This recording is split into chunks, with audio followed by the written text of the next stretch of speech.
বন্ধু নতুন বাইক নিয়েছে, টেস্ট ড্রাইভ করতে বার হয়ে গেলাম নাদুন ঘাটে। আর এই সুন্দর সন্ধ্যায় গরম গরম চায়ের মজা নিতে যেতে আমার বন্ধুর ওভার অ্যাক্টিংয়ের একটা অভিজ্ঞতা শেয়ার করব। But you know I don't mind. Yeah, right, yeah, right. Hello বন্ধুরা, সবাই কেমন আছো? চলে এসেছি নতুন একটা ভিডিও নিয়ে। আমি আর আমার বন্ধু চলে এসেছি সেই রাহুলদার দোকানে চা খেতে। বর্ষার সন্ধ্যা মানে একটু নিরিবিলি ঠান্ডা হাওয়া, আর তার সাথে যদি একটা গরম চা পাওয়া যায় তাহলে তো জমিয়ে যায়। তাই দেরি না করে দুটো চায়ের টুক করে অর্ডার দিয়ে দিলাম, আর আমার বন্ধু তার কিছু কথা শোনাবে। জেলখানার ফ্যাসিলিটি চালু হয়ে গেছে আমাদের নাদনঘাট ব্রিজে। আপনারা দেখতে পাচ্ছেন জেলখানার মধ্যে চায়ের দোকান। আপনারা তো রেস্টুরেন্ট দেখেছেন, এই প্রথম দেখতে পাচ্ছেন জেলখানার মধ্যে চায়ের দোকান।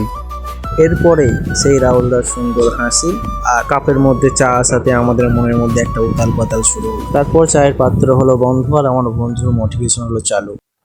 বন্ধু কিছু বলো।